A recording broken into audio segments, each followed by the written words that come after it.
So let's talk about leasing a vehicle. Okay, we've talked a little bit about purchasing a vehicle, but leasing is another option that we have. So we should talk about a little bit, what is it, what's good about it, what's not so great about it, and what's right for you. Okay, so as opposed to buying a vehicle where you just pay the dealership the money and they give you a car, leasing a vehicle, it's like borrowing, it's like renting. Okay, a few exceptions here, but in general, this is a good way to think about it. Because technically you don't own it, but you do get to use it. Right? So for that period, it is essentially your car, quote unquote. But by the end of the lease, it's not yours. It goes back after the lease is done. So it goes back to the dealership.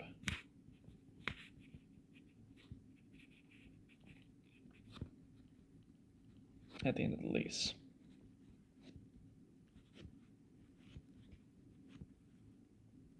Okay, so that's comparing it a little bit to buying.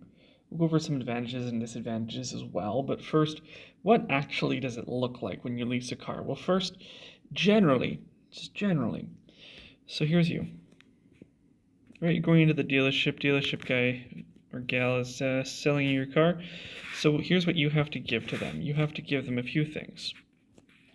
First, there's going to be usually a down payment, right? This is like you saying, okay, I do have money. I swear, here's some money. Just in case. Just in case I don't pay, you've still got a little bit of money. Then you're usually going to have to pay a monthly fee. Okay? So your monthly fee goes straight to them. And you usually have to pay the first month up front. Right? This is so you can't just walk in with a little bit of money and say, you know what, I'll just take this car and then not pay for it. That's not how it works.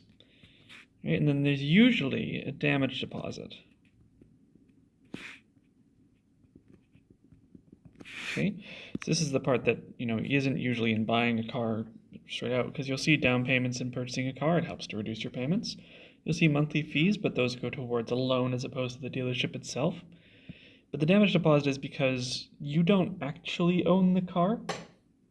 So the repairs at the end, if there's any damages, like if there's dings and dents and scratches, they'll just take money out of your damage deposit. Okay, but if your car is, within expected conditions, it's been taken care of by the end of the lease, then you'll get most, if not all, of that damage deposit back. Okay, so with that in mind, let's look a little bit about the advantages and disadvantages, and then we'll do a little bit of math, and that'll be it. Okay, so let's look at the advantages. Okay, because there are some, obviously. I mean, people do this, so even if you don't own the car, there's advantages. Right, the first one and the big one that people really tend to like is you get to drive new cars all the time. Right, so a lease usually lasts around 3 to 5 years, depending on the lease, depending on the dealership, depending on where you are. But at the end of that lease, you return the car and generally sign another lease for another car, another brand new car. So you get to drive new cars all the time, right? All the time if you continue this. Okay. Generally, as you're paying your payments, the lease payments are usually are less than a loan payment. Okay, and by loan payment, I'm referring to a loan for the car if you were to purchase it. So it's usually less expensive, but we'll talk about why that's a little bit of a misnomer. Okay, because the lease is short, it's generally under warranty for the entire time. Right, you pay for that warranty, but it's not like a new car that you're actually purchasing where it will fall out of warranty, and then usually that's when the parts start breaking apart a little bit. So it's under warranty the whole time, so as long as you don't do anything crazy to it, should be covered. And then you also have the option to return it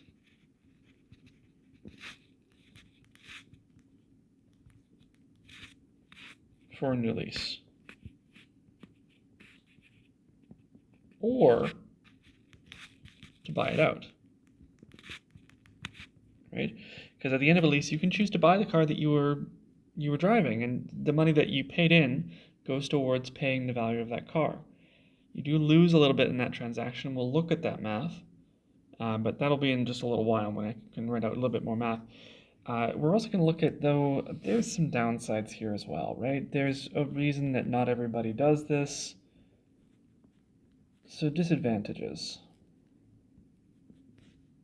Let's take a look here. Okay, so there is limited mileage. This is a big one for a lot of folks. So if you drive a lot of long distances, like if you're driving from the city out to wherever you live, then maybe that is a little bit too far for this mileage of a car. You'll be given a certain amount of mileage over the entire period that you have the car. Again, it depends on the lease, depends on the agreement how much this is. It's not a very, very small amount, but if you're driving long distances a lot, you can go over it very easily. So you will have to pay a fee if you go over. Okay, so not insurmountable, but those fees add up. Okay, you can buy it, so you can buy it at the end. So technically this could lead into purchasing it, but it ends up costing more overall.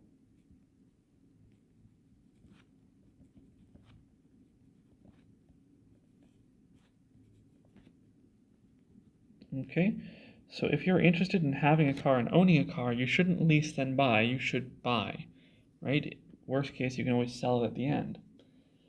Okay, and this is the big one. This is the real stumbling block for a lot of people who are looking to rent this kind of car, is that you really are only renting. Okay, so you don't own the car.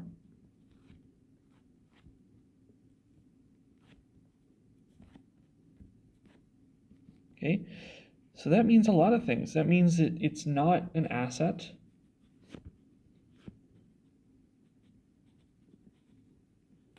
Okay, so what that means is that you can't take loans out against it. You can't, sell it if you need to recoup costs. You can't. The money that goes into it is just being paid as a rental fee. You're not stowing it away in any sort of valuable object.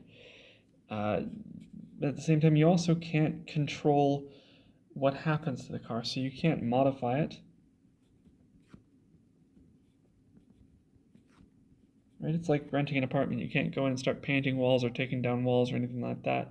So if you're the kind of person who likes to customize their car, who likes to add extra things to their car, unless it's done through the dealership and approved, it's not happening. Right? So if that's something that matters to you, a lease probably isn't for you. Okay? So the point of having advantages and disadvantages here is not that, buying or leasing are necessarily better than one or the other. It's to understand that there are reasons that both exist and that you need to figure out what your priorities are before you go into a dealership and start asking about either, because they will sell you whatever is beneficial for them. You need to figure out what's beneficial for you. Okay? So part of that is doing the math. So let's look forward here. Let's do a little bit of math. Okay, so we have a question here, just written down the details. We'll go through what we're actually calculating in a moment. So let's say that the cost of a new vehicle in Manitoba is $34,000 plus taxes. The monthly lease payment is $349 plus tax for a lease term of 36 months, 3 years. For this lease, this particular one, a down payment of $3,850 is required, a security deposit of $500, that's a refundable security deposit, and the first month's payment must be made when the lease is signed, so right at the start. And then the residual rate is 75% after 3 years. So let's break that all down by taking it into different sections here. Let's look at part A here. So first, let's calculate the total monthly lease payment. So total monthly lease payment. Okay, so that's with tax, right? So we have $349. I just want to add tax. This is in Manitoba, so that means we have PST and GST, so we can just do times 1.12. You can look at the taxes video to figure out how I use that shortcut. That'll give us $390. Oops, that's a 2. $390.88. Okay, so that's how much you're paying each and every month. Okay, Okay. So now we calculate how much are we actually going to pay over that entire period, so the total lease payment.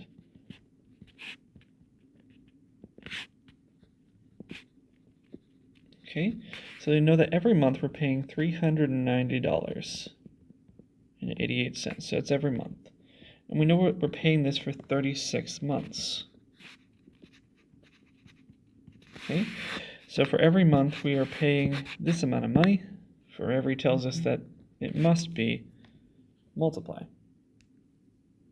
Okay, so if we multiply those two together, we get 14,071 bucks and 68 cents.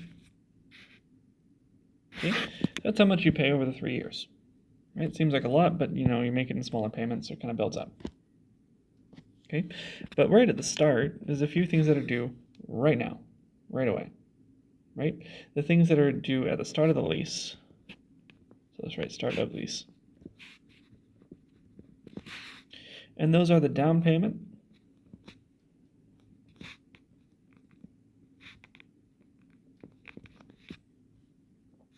the first payment, right? So the first month's payment, and the deposit, the security deposit. Right? So the down payment from the question is $3,850.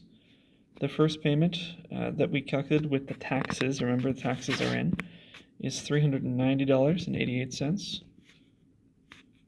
And then the deposit, the refundable security deposit, is $500. So what do I mean when I say refundable? I mean at the end of your lease. Not right now, you have to pay it. But at the end of the lease, it's refunded. That's why when we talk about the entire value of the lease, we don't talk about the deposit because you should get it back at the end. Okay, but we're finding the total here. Total means plus.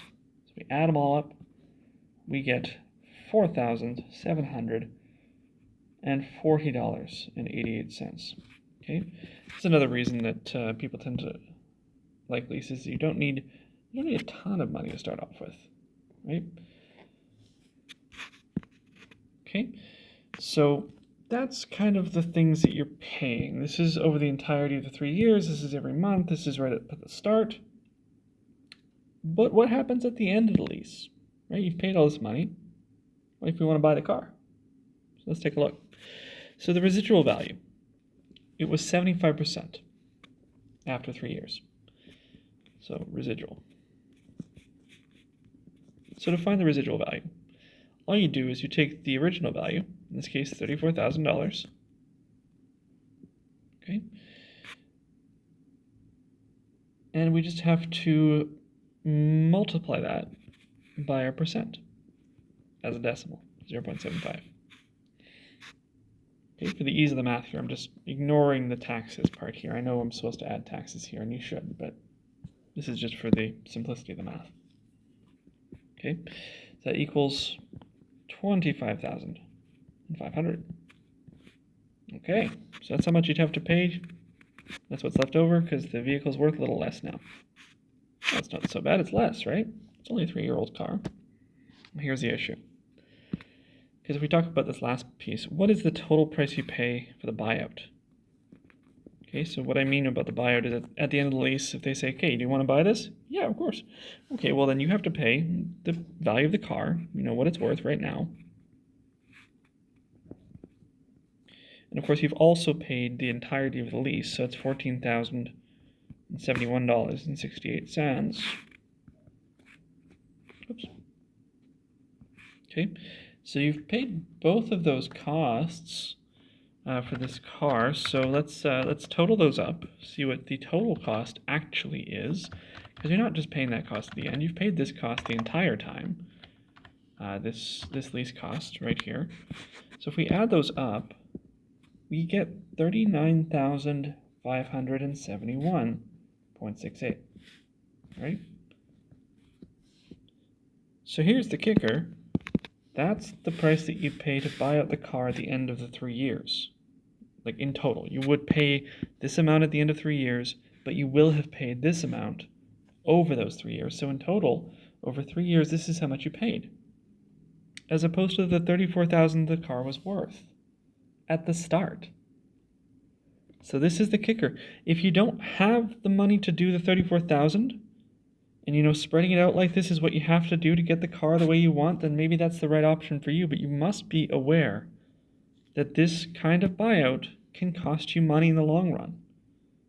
Okay, that's why this kind of math is important, so that you can look at these calculations, you can figure out how much it would cost you, and you can figure out, is that worthwhile for you? Is that a worthwhile way to spend your money? Okay, so that's a rough overview of leasing. Of course, there are always more details.